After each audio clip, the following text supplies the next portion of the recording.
Welcome to Celtic State of Mind. I'm John Dykes, and today I'm joined by Anthony Haggerty, Laura Bradburn and JP Mason on a day where Celtic basically went out with a whimper. They went out with a whimper, Tony. Are they players hurting enough for you? Nope. I said it after Ross County and I'll say it again, I'll reiterate it. This club is lost from top to bottom. See trying, see giving your all. It's a prerequisite for any Celtic player. I implore MD to tell me, did that look like a team that given their all, that wanted to make Rangers go and win the title? No, it didn't. And they just looked as if some of them are elsewhere, their heads are elsewhere. And see if they are elsewhere, do us a favour, go, leave, go now, go and find that utopia that you think exists after Celtic. That's fine. On you go. But, you know, today was just shambolic, really. They played okay in the first half, but I'm going to pick up now, but taking Turnbull off again. You saw his face, he's raging. Now, better watch it. This guy doesn't hand in a transfer request. You know, because he's just so, you know, disillusioned with it all. You know, they really need to get a grip.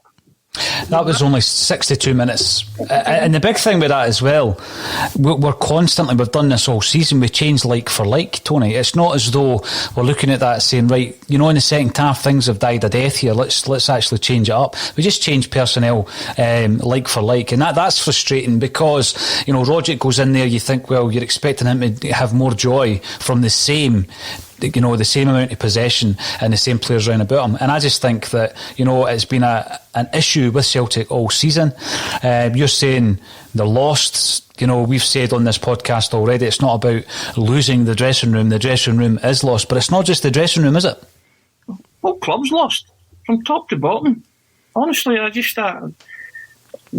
Laura spoke off air, and Laura made a good point there. It's just the way this whole campaign's gone. The nature of the semblance of a title challenge, you know, just that's just microcosmic of the season, the way everything has gone. And you know what? See, you thought that the rebuild was, you know, something you didn't want to do. This rebuild's massive. Mm-hmm. It really is massive. It's just grown arms and legs after that. Seriously, I mean, the Celtic are in a worse state than I actually thought. And that's a worry, because you've got, 104, 105 days to the Champions League qualifiers. I think the best thing Celtic could do now is get a new management team in now, right now, tonight, at some point, or tomorrow, or by the end of the week. Because the more time you waste, the more time you're not going to qualify for the Champions League. That's time lost. You know, absolutely. You need a new management structure in now to start this rebuild. Some of the names that have been mentioned, Anthony, just going back to that very point that you made during the week as well, some of the names that have been mentioned are already attached to nations who will be involved in the Euros. So how on earth are you going to be able to assess a squad and bring in the necessary reinforcements, which, by the way, there are quite a few required, and actually, you know, put over your own philosophy to that team in such a short space of time? We have an opportunity for a new management team to be in there assessing exactly what we're seeing for the remainder of the domestic matches this season. And as we said, I think at half time, it might have been the pre-match, you know, have a look at Ajeti, have a look at Bacchus. Are these guys, are we going to write them off? Are we going to write £10 million off and see how much we can pull back in and shipping these guys out? Or are we able to actually get a player out of them? Now, JP, you're sitting there patiently, you're looking gutted I think we're all gutted. We've seen this. We knew the day would come. We knew the day was coming. But it's the nature, isn't it, JP? It's the nature in which we have surrendered this title. Yeah, I think, when you ask me for a prediction, I'm never one for predicting games, certainly not live on air. But my heart said 1-0 in the second half, and that's what I said that I thought would happen. But my head was saying 0-0, and I didn't want to put that negativity out there. But that was what I was thinking, and that's what's happened. There was a lot of empty jerseys out there in the second half. Misplaced passes, lacks. It really did sum up our season, because there we go. They haven't even kicked the ball. We've just handed it to them. It's that if anything could sum up our season, it would be that. But it's all about how we respond now, and it's quite strange to be a Celtic fan who's lived through a time where we have stopped a Rangers team winning 10 in a row, and then being a Celtic fan who has watched a Rangers team stop us winning 10 in a row. It's just like, that's very, very surreal for me to be in that situation. But I've tasted defeat before many times growing up, and I just want to, in the words of the song, I just want to be back next season, win, lose or draw. I don't care. I just want to be back at the grounds, regardless of what's happening. Laura, we've covered every kick of the ball, every single kick of the ball this season. More lows than highs. Obviously, you joined us on the matchday team for the Scottish Cup. It was almost as if up to that point in December, the club were just hanging on to almost gift Lennon a final hurrah. We should have made a change before then. Yeah, who knows where we would be now, because although we didn't actually score a goal, there were certainly signs that with time we probably could have been playing much better football if we'd made the change earlier. I've got to say though, I'm quite surprised at how I'm feeling after it all, because I was very much in agreement with what JP had said on previous podcasts, that this season more than any other, football's been put into sharp perspective by what else is going on in the world, and therefore I kind of felt it's not hurt as much as it would do. But sitting here now with it done, and with the manner in which we've just sort of, as we've said, given it away in such a lacklustre manner, you can't help but feel completely and utterly deflated. It's never a nice feeling at the best of times, but to see a Celtic team out there with such a lack of passion, such a lack of drive, when there are four of us sitting here and numerous other contributors and thousands of people who comment on our shows every day, who would all care more in their little finger than a lot of those players seem to care today.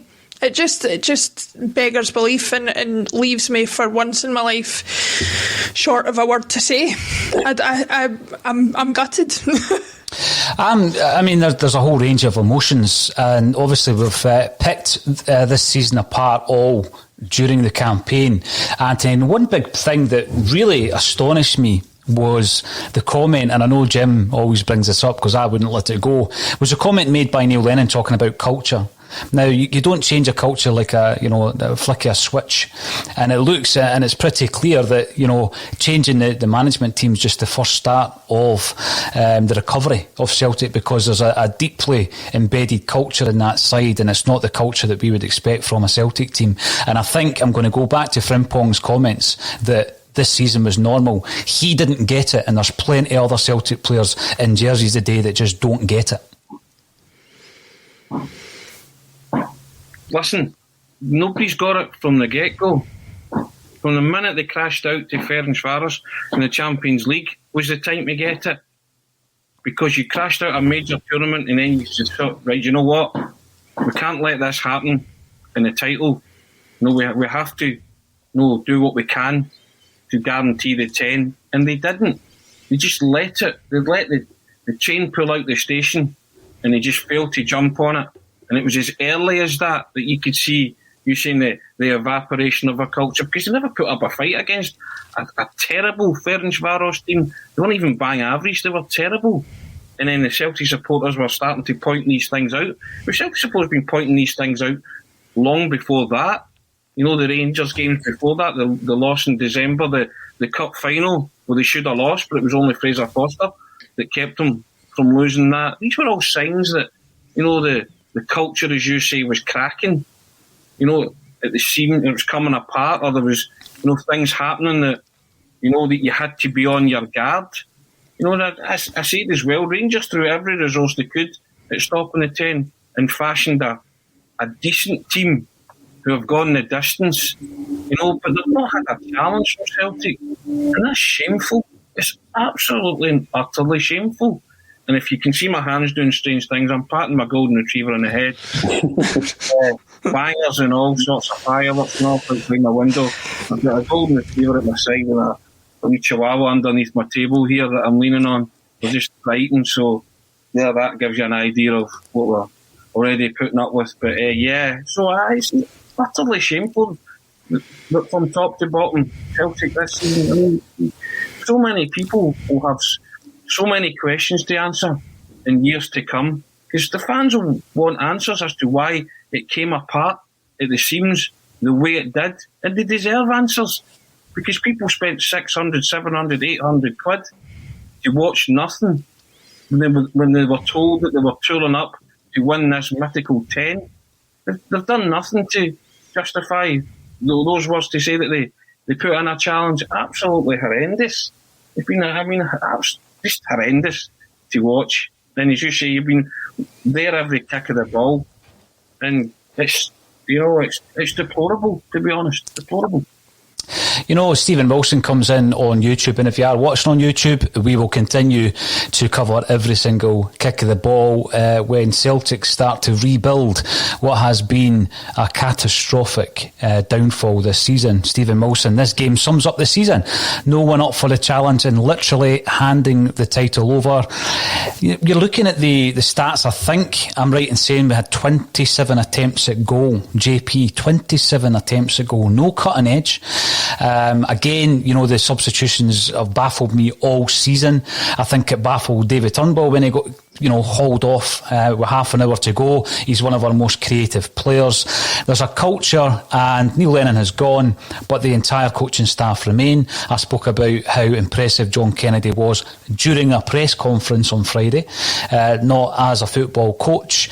Obviously, we need somebody to come in with a philosophy, but we also need someone to come in who absolutely gets what is required here at Celtic, because if you don't, then we could be staring at a season next season. When you look at this rebuild, JP, that it could be a couple of seasons before that pendulum swings back in the direction of Celtic Park. What's your biggest fear in relation to that, in respect of the new management team coming in? My biggest fear is that we don't make the right appointment, because it's such a huge. This is probably the biggest managerial decision potentially in our lifetimes, because if we don't get this right, then it does potentially set us back. We can't afford to give a new manager full control, and that's what he deserves, and that's what he should get, and a budget to then that become a failure, after a season or a season and a half or whatever.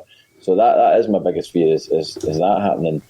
With regards to what's happening elsewhere, when a team from their side of the city stopped us winning 10 in a row in 1990, when we stopped them winning 10 in a row in 1998, what happened after that was, a couple of years of them winning the league, and then unprecedented dominance from us, 15 out of 20 titles.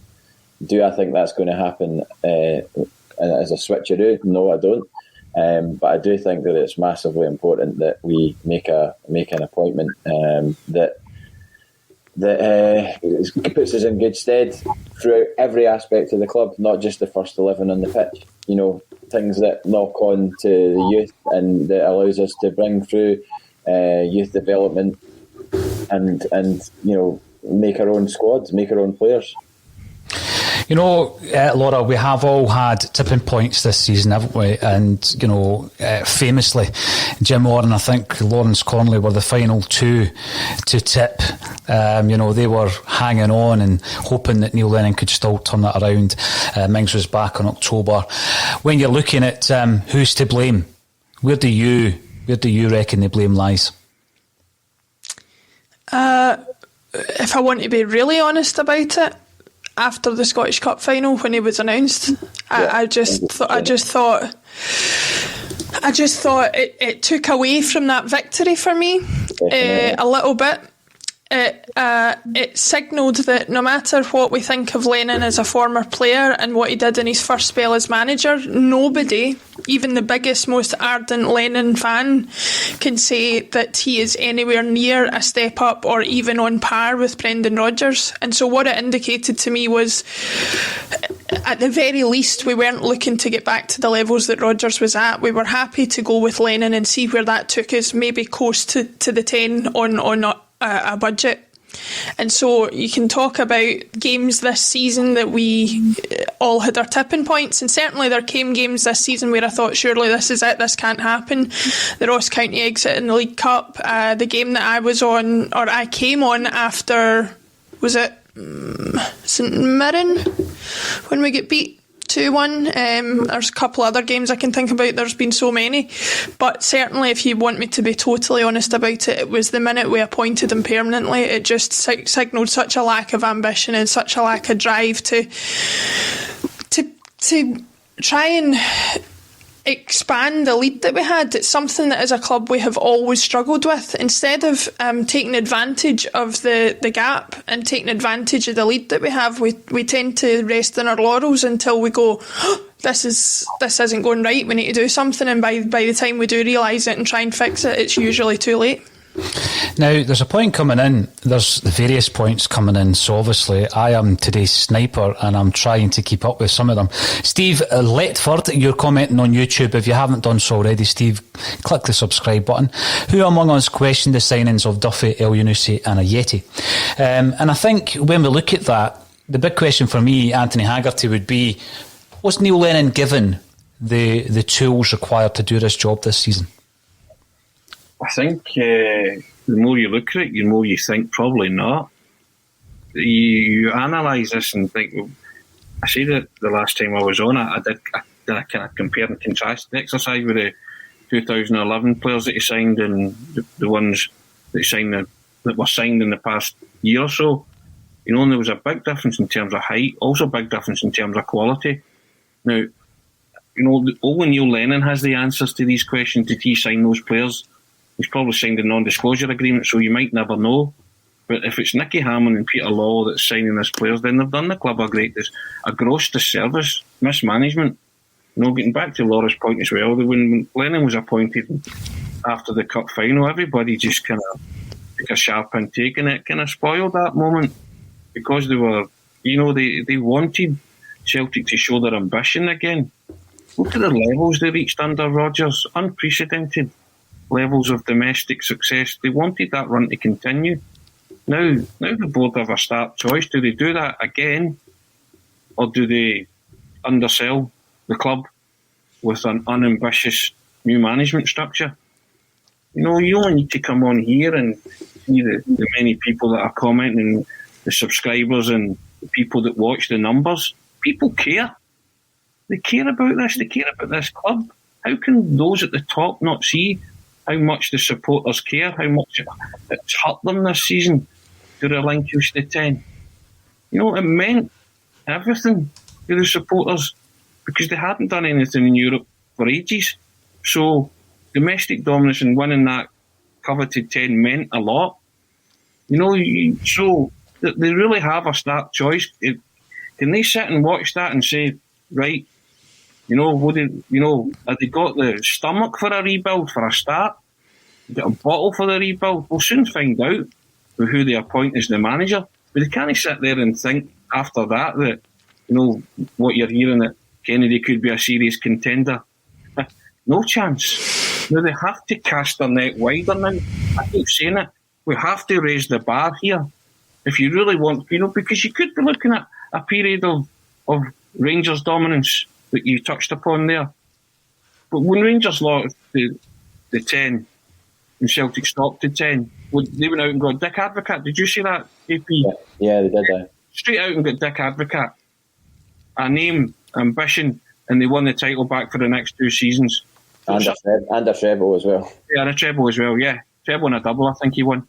Mm-hmm. So, you know, that's the challenge now facing the Celtic board. Go and get a manager of that stature, a big name that the fans are fed up telling you who they are and their availability.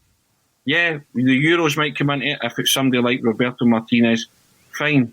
Okay, I get that. But at least let them start to work, or let them go to work from tonight, tomorrow, whenever. But tell the supporters what direction they're heading in and what the plans are. You can accept losing the title, but they can't accept this abyss that they seem to be in now. And it is an abyss because we seem to be, well, in the words of talking heads, we're on the road to nowhere at the moment until somebody tells us where we're going. He just done it. Sorry, Paul. He just done the subject to appointing Neil Lennon at the Scottish Cup final, at the stage of the Scottish Cup final. See if Lennon was a pundit at that point, and it was not Neil Lennon, but a person with Neil Lennon's CV at that point. And if Neil Lennon was asked the question, "What do you think of X person becoming the Celtic manager at this point?" I'd like to know what Neil Lennon's answer would be on that. A relegation to Bolton and a promotion from the Championship to the Premier League with Hibs. Would he say at that point, "Yeah, I think that guy's a great..." Okay, he's had previous experience as a manager of Celtic, but based on his history before that, what would he say as a pundit? I'd be interested to know that. No, you're right. And again, we do seem to get a lot of comments like the one I'm just going to bring up by Jim G. Everyone was happy at the end of the transfer window. I remember being on here and it was all positivity. But, I mean, if you strengthen the squad, and we've said this before, the squad wasn't depleted other than Fraser Forster. It wasn't depleted. Yeah, we can start looking at Johnny Hayes wasn't given another contract. Simunovic was allowed to leave. Well, Simunovic has still not got a contract. So people who think that these guys would have waved a magic wand and would have shored up that leaky defence, I would need to question that. And you look at the stats in relation to Johnny Hayes. Johnny Hayes was not an incredible left back. It's almost as if there's a revisionism on that. So I didn't think he was a big loss. I didn't think Simunovic, in a great scheme of things, was a massive loss either. Obviously, we didn't foresee the injury issues that we were going to have and other issues in terms of the central defensive partnerships or lack of that we've had to suffer this season. But when you're looking at the fact that we kept all our star players, or so-called star players, Jim, and we brought in 6 others, and we've obviously supplemented that by bringing in a 7th. And you look at where we were bringing the players from. I mean, we brought 3 of them in from the Premiership, and we've since brought in a 4th from the EPL. We brought in a Greek international goalkeeper. So it's not as though, and we brought in one of the rising stars in Scottish football who has been one of the only bright spots of an otherwise forgettable season. So I don't think that we can give fans a hard time. I don't think you can give podcasters a hard time for calling it as they saw it at that time. But when you put that collection of players into a scenario which it very quickly became evident was an unhappy camp, and Neil Lennon spoke about it himself after the Ferencváros game, then you've got an issue. And we started talking about these issues as early as that game back in August, Ferencváros. So it's not as though, come November, December, we're still walking about thinking we've had a great transfer window. On paper, it looked great, but very quickly it became evident that it wasn't great. And I think you've got to mention that. Then there was an opportunity when you started seeing the cracks beginning to show to make the change. And this is the biggest frustration for me. And I'll come to you first, Anthony Haggerty. These guys at the helm of Celtic that make the big decisions and get paid the big bucks to make those decisions. They had a decision to make some time ago and they failed to do it. So when I threw the question out to Laura, who is to blame? Ultimately, yes, we've criticised Neil Lennon, we've criticised players, but ultimately the blame lies with the outgoing CEO. And I think that the timing of his announcement was correct. He had to go. The final nail in the coffin was definitely the Dubai saga, which, you'll continue to look back on that. We dropped 12 points in January. In 1 month alone, we dropped 12 points. That's the situation. And the way we dealt with that situation and the aftermath and the attitude of people like Neil Lennon when he comes in bullish to face the press. At that point, I knew today was coming. Up until that point, I'm the ever optimist. I think that we can turn it around. You look at the players we've got there, but I've got nothing. I've got absolutely nothing from this team this season. You've got Edouard today. undoubted class, game changer. We're going to see him leaving the club and excelling somewhere in Europe. We're going to see him playing for France at some time in the future, I'm sure. But see, today, you're looking at what he's trying to do, the tippy-tappy stuff, the lack of decisiveness. And you think to yourself, that squad of players, I said the heart ripped out of it, the soul hasn't been there all season, Anthony Haggerty. And it's going to take a very special man or management team to come in and turn this round now. Yeah, I mean, we've been calling it for each. The heart and soul's been ripped out that club. The culture's been ripped out that club. And you start at the top and you work your way down from the board, first team management, first team players. It's been a total collective, the way that this has just collapsed around about them. And whatever those mitigating circumstances are, the fans deserve the right to know. Somebody has to come out and explain how this has gone pear-shaped in such a short space of time. But it has, inexplicably, from a so-called position of strength, and now you're facing a major, major rebuild. And got to be honest as well, it's just touched upon it there. Going to take a manager of some fibre, head coach or director of football, to come in and want to turn this around, who feel confident in their own ability to do that.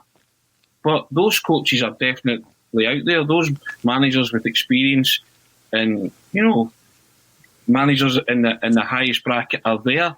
Go and find them if you're seriously intent on taking Celtic back to where you want them to be. You see, if you're not, you will end up with a Jack Ross or a Steve Clark, and that's not those guys have managerial ability, but it's just not what the Celtic supporters crave at this moment in time. They want somebody big to come in and do what Brendan Rodgers did. And I know that people say, "Oh, you've only had one bad season," but yeah, it's a season that meant so much to everybody. You can't overstress that. So that's why it hurts so much, and they just want to be sure that the board are ambitious, like and their ambition matches the supporters. Because at this minute, I don't think it does. You see that, what you said there, Tony, and I totally agree with that. People say you've had one bad season. This season has the potential to set us back for several seasons, and that's the concern. We've been left with what's going to be a depleted squad in the summer. We have absolutely no vision. It's as though we don't know where it's going. There's no master plan. There's no game plan. We have a recruitment team who can't recruit effectively. We have a youth development system that's not working. So, yeah, one bad season, but how long is it going to take to turn that round? Now, even the mention of Europe now, I see that as light years away. I'm now thinking we need to get our backyard in order before we even think about European qualification. But it's so important to be there, simply because of the financial element, particularly after COVID. Now, Laura, I've been critical, as has many of the contributors on Axom all season, in relation to some of the decisions or lack of that have been made. Do you think Celtic know who the next manager is? We've made that approach, and that process could be brought forward, because otherwise, as Tony has said for the last several weeks, we're running out of time to prepare for next season.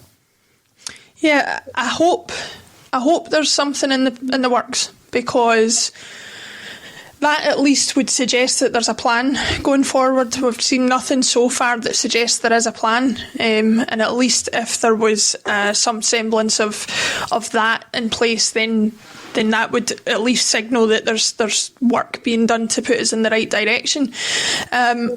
I'm in agreement that if there is somebody there, they should be brought in sooner rather than later. What I don't want us to do is now make it too much of a panic appointment too early, because although we do need somebody in as soon as possible, you still want that to be the right person. And as JP said, that's probably going to be the biggest decision we've had in the last 20 years, if not longer. But to go back to what the commenter said about, all the positivity around the new signings at the start of the season, what else are you going to do? Shane Duffy was not the player that we have seen play for Celtic. And, you can be excited about a player coming in based on what you've seen. You can then observe them playing for your club and decide that actually you don't like what you've seen, either because you didn't know them as well as you thought you did, or because they haven't been playing the way that they should have been playing, and you're allowed to change your mind. Nobody can tell me that Duffy, Elyounoussi, Rajetti have put in performances that are worthy of the Celtic shirt this season. So I'm allowed to be excited when they come in and think they're going to be the reason that we are going to improve going forward, and then go, actually, no, you're playing pretty rubbish, and I'm going to say so. But yeah, back to the manager thing. I hope there's somebody in place sooner rather than later. I hope that the plan is to make some wholesale changes and to do it as soon as possible, because, like we're all chirping on about, less than 100 days to go to the Champions League qualifiers, and if we're still sitting in June or July without any further knowledge of what we're going to be doing next season, then it's only going to be a recipe for disaster.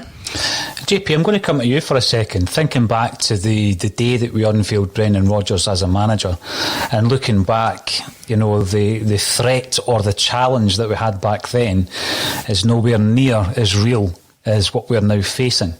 And you look at the level of manager we brought in back then, and it's making me believe that is the level of manager we require. Now, Moravchik 25 always comes in with sensible and balanced comments, so thanks for getting involved. Martinez and Maloney after the Euros, but get Damien Duff in on Monday. And what I'm going to ask you is, do we have that ambition as a club at this moment in time? Well, the ball's firmly in their court, isn't it? It never has a support been so expectant and so kind of, with our hands up, going, what are you going to do? You've seen what's happened here. It's time for you to respond. But see, guys, go back to Jim's comment as well about the signings. Before I go on about the manager. Yes, the players that came in, nobody was being negative about them. But see, as soon as you start to find out that those might not be the manager's signings, that's when you start to get concerned, because there's an immediate disconnect there, because you're going, well, that's not the guy. These aren't the players the manager wanted. Therefore, I'm going to go to Kevin Graham for an analogy here. It's like when your mate sets you up with a girl and you go on a few dates with her, but your heart's not in it. And you're not going to treat her as well as the girl that you actually fancy. And that's it, in a nutshell. Has Lennon been as passionate and as invested in these players that have come in as he would have been had they been his players? Now, I know we were told that Ajeti was his player, but we were told that. I don't know if that's true. Well, see, JP, I think you look back, you go further back, because obviously these things unravel, like you say, and you can only call it at that particular time. How good was the transfer window? Of course we're going to question that, because we're commenting on every move that Celtic make. But if you even go further back than that, when we've spent £7 million on Chris Jullien and 3+ on Bolingoli, and we've got £10 million worth of talent sitting on the bench in a European qualifier, and then you start asking yourself, well, if that's the case with this summer's transfers, JP, was it the case back then as well? Were these players foisted upon Lenny? He didn't fancy them to such a degree that a natural left back, love him or loathe him, because we know what happened since then, is available, yet we play Callum McGregor at left back in such an important European game. And my only memory really of McGregor playing full back, I think he stepped in for Tierney when he broke his jaw in the Scottish Cup final, and I think he did okay, although he almost sold a goal that day. Another one was at Ibrox in a forgettable 1-0 defeat against Rangers. So to choose, when you've got somebody fit who's just come in for £3 million plus, to choose to make that point as far back as that game would show that these issues have been there. But it's like you say, if you don't fancy that player, and I mean that in the sense of their ability, JP, if you don't fancy that player, then that disconnect exists immediately. And I just think it's been I called it the perfect storm pretty early on in the season. And that's exactly what it turned out to be. Salvaging anything from a Scottish Cup win, a lot of people say as well, it's only giving John Kennedy more of an opportunity to throw his hat in the ring. Kennedy says he's not up for the job, he's just concentrating on the game. He's giving you stock answers there. But, let's not ignore anything. And there has been discussion in relation to a guard of honour. I'm going to ask you the question about a guard of honour. We're playing Rangers, right? And there's a question for me, JP, I'll come to you first. There's a question for me around class. Is it a lack of class not to do it? I mean, I joked tongue-in-cheek the other week there saying we shouldn't wear the hoops, we should wear the all black strip and give them a guard of honour. But I mean, is a lack of class not to do it? I know that Celtic fans will be frothing at the mouth at the moment at the very suggestion, and I understand that. Well, I had a conversation with my pal Stephen yesterday, and he, a massive Celtic fan, and I've really enjoyed getting to know him over the last year. And he said that he was firmly of the thinking that it would be like, no, absolutely no way. And then he had one conversation with a girl at work who used to be Paddy McCourt's babysitter. There you go. And she said, no, absolutely, we should be the bigger club or the bigger people and do it, because why would we want to just go, well, they did it to us, so we'll do it to them. I'm now firmly of the belief that we should do it, and then hopefully go and beat them. But on the evidence of today, that's unlikely. But I may get shot down for it, and there'll be loads of people maybe thinking, no, that's crazy, we shouldn't do it. But no, I think we should, because I wonder if Tommy Burns was in charge, what would he do? And I think that's what he would do. JP, that's a very interesting point at the end there. D Boyle, no way, says D, coming in from YouTube. Strange Love, the Doctor, they deserve a guard of honour, in your opinion. And Autumn Glow, who comes in regularly, says, no, it's the Rangers, no guard of honour, end of. Laura, I'm going to throw it over you. I think you've got an opinion on this. Well, I do have an opinion of sorts, in that I couldn't care less either way.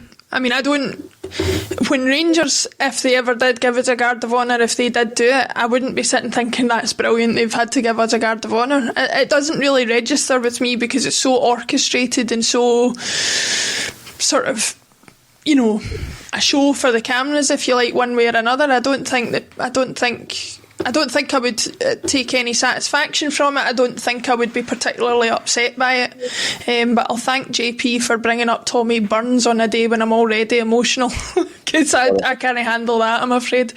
The day that Tommy Burns died, my mum didn't text me until after I had come out of an exam at uni, because she knew I wouldn't be able to concentrate. So, yeah, it's a strange day all round, strange day.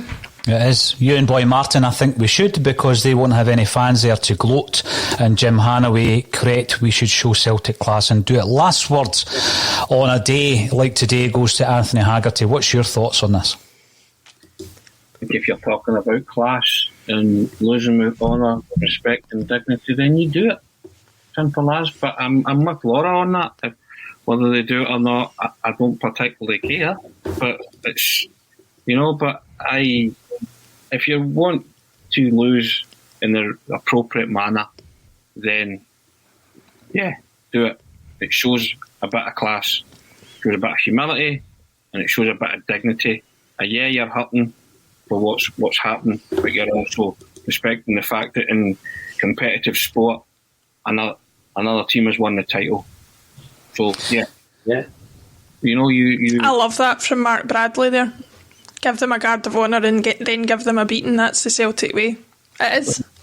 Beat them on the pitch. Beat them on the pitch and shatter the invincible league season that they're going for, and that's the way you could answer that. You've got a chance to do that. So, but like JP says, I'm not too sure that this Celtic team are capable of doing that. That's a worry. I've not seen enough this season to suggest that they can. Tony, now we have. John, something else. See, if you're scouting and you're doing your homework, and you're talking about players, why have we not identified that the Dundee United goalkeeper's pretty good? Well, that's 2 games that he's performed like that, isn't it, against us? Right. This guy can keep the ball out the net, I have to say. Can keep hens at a midden, is an old Glasgow phrase. Right? So, so why are they not looking at someone like him? Because we've got Scott Bain and he can save the ball with his face, Tony. So, after it's gone through his hands, almost broke his nose in the process. Exactly. His replacement shirt, I thought it was going to have Barcat in the back of it. It's the only way that's getting on the pitch these days. Goalkeeping there, let the ball through your hands to get your face in the road. Brilliant. I like that. Listen, we've actually covered every single kick of the ball this season, all the ups. I'm struggling to remember many of them, and all the downs as well. And we'll continue to do so all the way through this season and beyond. I'm not sure when the setup will change, when we're back at games. I'm not quite sure, but we'll certainly continue to do it from the studio. It's always been a pleasure to get the thoughts of Anthony Haggerty, Laura Bradburn and JP Mason. And thank you all once again for getting involved on the social media channels at YouTube, Facebook and Twitter. We will be back tomorrow. Laura will be back with the AXOM Women's Day, International Women's Day tomorrow, and I look forward to that. And again, it just shows the diversity of AXOM, but it shouldn't even be seen as diversity. It should just be natural, normal, and that's what I'm looking forward to tomorrow. So I look forward to seeing that, Laura, and all that's left for me to say is thank you very much for joining me once again on A Celtic State of Mind.